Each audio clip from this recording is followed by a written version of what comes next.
Hey, this is Tom Droege from StampAuctionNetwork, and this is a micro video on the USPS NFTs. The Day of the Dead series was the first NFT produced by the United States Postal Service, and we're going to talk about the Day of the Dead, but we're also going to talk about the Classic series, which I believe might be the first NFTs that would be attractive to a traditional philatelist. So the USPS NFTs are real NFTs. In other words, they use the blockchain, but they do not require that you purchase crypto or even know how to use a wallet. So it's a good way to get a first step into looking at what NFTs and stamps and crypto is all about. This video goes with the white paper that I'm doing called the Day of the Dead Revisited. And I plan to show you around the site, find out what issues the Postal Service has presented, and also look at some of the statistics about the numbers that were issued and the rarities. And then we're also going to buy a couple. So it's been almost a year since I wrote the white paper on NFTs and philately. And I was a little disappointed that I didn't know or couldn't buy the Day of the Dead NFTs. I apparently just couldn't figure out how to do it, or it wasn't available, but now it is. But in retrospect, it's good that I was not able to buy them. They traded very high in January of 2022. As a matter of fact, a single NFT was selling for $195. In the last couple of days, I was able to buy the complete set for $137. So that's still some money, and they have gone up since they were initially offered. But there has been a big correction. And so now's the time to take a second look. All the USPS NFTs are sold by VeVe, and that is found at the website app.veve.me. And so I'm here now, and I just want to show you. It's not immediately intuitive how to wander around and find this stuff, because it's mostly comic books and arts and other kinds of collectibles. But let me help you try to learn how to navigate this thing. First of all, if you go to brands and double click on it, you'll get to see all the different series that have been offered. Now, here's the first one that's stamp related, A Visit from St. Nick. If you click on that, you'll see the 4 stamps that came out in December of last year. So let me show you how to do that for the Day of the Dead, and then I'll also show you how to do that for the Classics Forever series. So double click on brands, and then you just scroll on down till we find, they're in alphabetical order. So here's the Day of the Dead. So you double click on this, and so here's the series, tells you about it. There are the stamps. And if you click on any of the stamps, like the Day of the Dead Mother, which is the highest priced of the series at this time, you'll get this page and then a bunch of information about the stamp, its drop date editions, and the other stamps in the series. And if you click on the 38 listings for sale, you would be able to buy one. So I'll do the same for the Classics Forever. So double click on brands, go down to Classics Forever.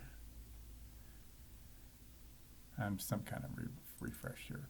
And so here's the Classics Forever. These are based on the Forever Stamps 2016, 1851 to 1861 issues. And there is, if you click on the See All, you'll see a description of the series, all the stamps, and there was a souvenir sheet with this one also.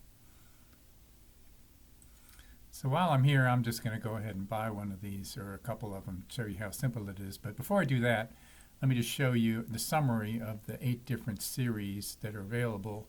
If you navigate the site, there's the Day of the Dead, the St. Nicholas stamps, there's a Title 9 stamp art. There's 2 issues for the Lunar New Year, one where they were individual stamps and one where there are panes. There's a single stamp for the Take Me Out to the Ball Game. There's the Classics Forever, which we're going to look at, and then there was another Mexican-related issue, the Mariachi series. So while we're here, I'm going to show you how easy it is to buy one of these. So I did want to buy a couple of these. I'm going to click on it, and you can click it anytime you want. You go down to 8 61 listings for sale, and you can just buy one. So I'm going to buy this one, and I have money in my wallet balance. So dollars are equal to gems on the VeVe site. So a gem equals $1. I have 103 gems in my wallet, and I'm going to confirm purchase. And if I press View Collectible, I see the stamp. And if I want to make sure it's in my collection, I hit Collection. And I go down to, well, there it is right there. Or I could do See All, and it would be there. So here's all the NFTs that I purchased. So let's turn to the question of population and rarity. So if you click on any of the stamps, anywhere, and you navigate down to the See All button, you'll come up with a page that gives you additional information about the entire series, as well as if you hit this arrow down, you'll get the number of each NFT that was issued and its rarity. Now, the first NFTs by the Postal Service were created by selling individual stamps. They came up with other idea to sort of create what they call a blind box. That is, you bought items in the series not knowing which one you were going to get. And that's why they created kind of a lottery system. But here are all the issue numbers for each of the 7 different stamps in the 2016 Classic Forever series. So the USPS creates rarity by limiting the number of editions of each denomination and then labeling them from common to secret rare. Now, a couple thoughts here. I mean, I think that they've done a decent job of showing some restraint, but it's arguable as to whether or not, secret rare is really that rare if there's 1,800 of them and there's only 5,800 of the common ones. But I do give them credit for not going crazy on this. So by gathering the information off this page and then also going to each of the current offerings, you can create this table which shows you that every stamp in this issue, they were all initially sold for $6, 6 gem. These are the total issuance, about 27,000 of the NFTs, their rarity, and their current market value. So you can see that initially the USPS got a mere $165,000 out of this effort. So you do have to question. It does look like they're doing it on a lark, maybe. However, all of the NFTs are much higher than they were, even with a big correction that we all know about for the last year. And in fact, the NFTs are, as a whole, are up 372% from their initial prices.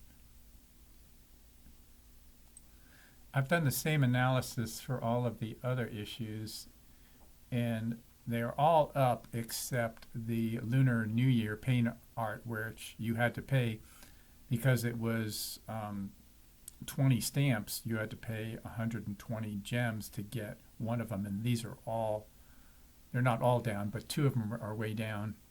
So the overall, the entire issue is down to 37% of what it was originally sold for. So those were not a good choice. But the Day of the Dead is the highest, has the highest increase of all of the stamp issues. They're at about 500% over their initial sell rate. So that's it for now. I've shown you a lot about this USPS NFTs. I've shown you how to find all the different series. I've shown you how to buy one. I've shown you some trends in the market for them. And if there's enough interest in this, I will be glad to do a second video which will show you how to navigate the site better and look at your stamps and put stamps up for sale. There's a lot more here to cover. And also, as I remind you, we are forming a roundtable that will look at issues related to NFTs with the goal of finding a legitimate application of NFT technology to philately. So until then, Tom Droege signing off. Hope you have a great day.